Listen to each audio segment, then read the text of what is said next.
काय रखना चाहता है? अनवर भाई, बल्ली,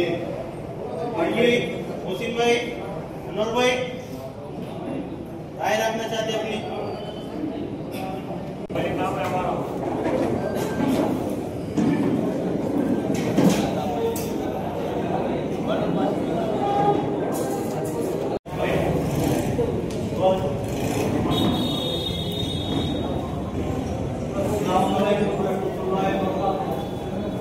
मेरी अपनी राय है ताकि बहुत साफ से कि जो भी पिछले इलेक्शन में जो लोग न्याय से लड़े और जो सेकंड पे रहे किस वजह से जीते उनका पहले ख्याल करना और उनको आज आम्ही बीड जिल्ह्याची या ठिकाणी बैठक आयोजित करण्यात आलेली आहे। त्याचं मूळ कारण असं आहे की आपण सर्व पाहतात की महाराष्ट्रामध्ये जिल्हा परिषद, पंचायत समिती आणि नगरपालिकेच्या निवडणुका ह्या लागलेल्या आहेत। त्याची तयारी जवळपास पूर्ण झालेली आहे। त्याच्या अनुषंगानं आमच्या जिल्ह्यामध्येही 6 ठिकाणी या ठिकाणी नगरपालिकेच्या निवडणुका होत आहेत। बीड, गेवराई, माजलगाव, धारूर, अंबेजोगाई आणि परळी। तर या ठिकाणी पक्ष पूर्ण ताकदीने लढणार आहे आणि स्वबळावर लढणार आहे। दुसरी गोष्ट, जिल्हा परिषद आणि पंचायत समितीच्या निवडणुका त्याच्यानंतर होतील, त्याही पक्ष पूर्ण ताकदीने लढणार आहेत आणि त्याच्या निमित्तानं पूर्ण जिल्ह्याचे पदाधिकारी यांना या ठिकाणी बोलवण्यात आलेलं आहे। त्यांच्या माध्यमातून आमचे समीकरणं कसे आहेत ते बघायचा प्रयत्न आम्ही या ठिकाणी केलेला आहे। बॅरिस्टर असदुद्दीन ओवैसी साहेब, आमदार अकबरुद्दीन ओवैसी साहेब आणि महाराष्ट्राचे अध्यक्ष सन्माननीय इम्तियाज जलील साहेब आणि आमचे सेक्रेटरी समीर साजिद बिल्डर साहेब यांच्या आदेशावरून ही बैठक आयोजित करण्यात आली। असाच एक प्रकार घडला होता, त्या ठिकाणी असदुद्दीन ओवैसींनी सभा घेतली, त्यानंतर बीडला टार्गेट करण्यात आले। बघा, 2014 पासून यांचे सातत्याने प्रयत्न होत आहेत। भारतीय जनता पार्टी ही महाराष्ट्रामध्ये आणि देशामध्ये सत्तेत आहे, परंतु ज्यावेळेस त्यांना असं वाटतं की आपण सत्तेपासून दूर जाऊ आणि ज्यावेळेस निवडणुका येतात नेहमीप्रमाणे त्यांना हिंदू मुस्लिम करायचं असतं, परंतु त्या ठिकाणी अहमदनगरमध्ये जो प्रकार घडला त्याच्या विरोधामध्ये त्या ठिकाणच्या लोकांनी FIR नोंदवला। त्या लोकांना त्या ठिकाणी अटक करण्यात आलेली आहे। ज्यांनी आय लव्ह मोहम्मदच्या बाबतीतला जो विषय आहे त्यांच्या विरोधात FIR झाली, त्यांना अटक करण्यात आली। आता लोक हे कळून चुकलं की हिंदू मुस्लिम करून होणार नाही, परंतु भारतीय जनता पार्टीला हे वाटतं, कारण विकासाचे मुद्दे त्यांच्याकडे नाही आहे। बेरोजगारी, आता अतिवृष्टी झाली, इतर ज्या ठिकाणी मोर्चा ठेवण्यापेक्षा सन्माननीय देवेंद्र फडणवीस साहेब यांनी या ठिकाणी यायला पाहिजे आणि अश्रू पुसायला पाहिजे। लोकांची घरे वाहून गेले, लोकांचे घरं पडले, शेत्या वाहून गेल्या, पिकाचं तर नुकसान झालं, परंतु या ठिकाणी मातीसहित शेतं या ठिकाणी वाहून गेले। त्यांचा वाली कोण?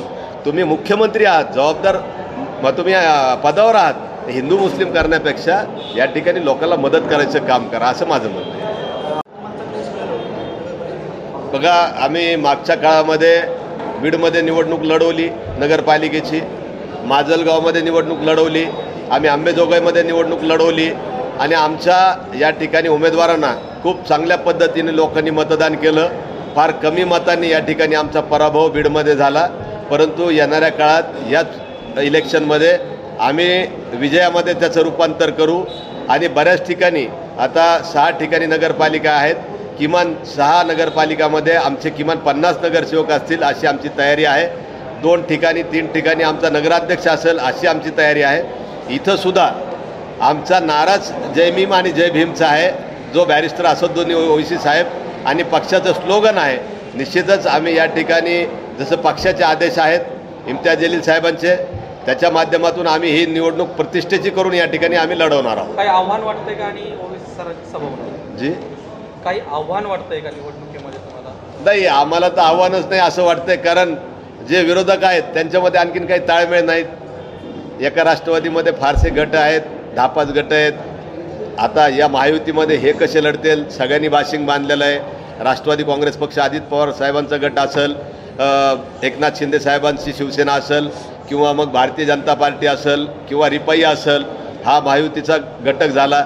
एकीकडं महाआघाडीमध्ये, महाविकास आघाडीमध्ये काँग्रेस आहे, राष्ट्रवादी आहे, इतर आणखीन शिवसेना आहे, उबाटा आहे।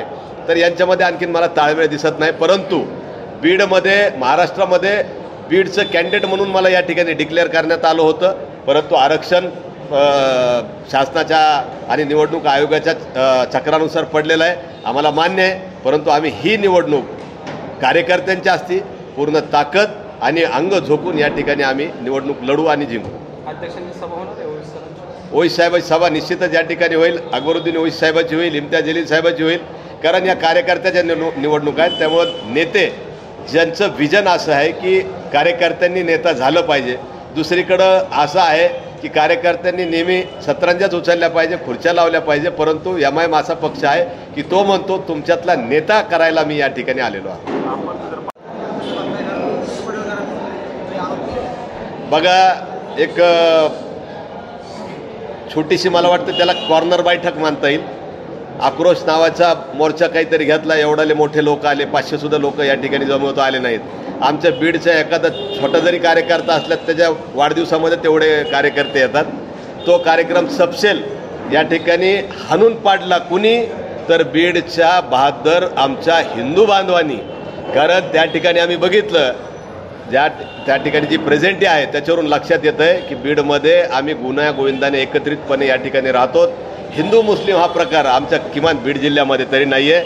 मला त्यांचं अभिनंदन करावं वाटतं, हिंदू बांधवांचं की कौतुक करावं वाटतं की त्यांनी तो कार्यक्रम हाणून पाडला. आम्ही पोलीस स्टेशनला गेलो होतो, परंतु कालही सभा होती आणि काल आमचे एक धार्मिक गुरु वारल्यामुळं थोडासा प्रॉब्लेम झाला. आम्ही या ठिकाणी ॲप्लिकेशन घेऊन गेलो होतो.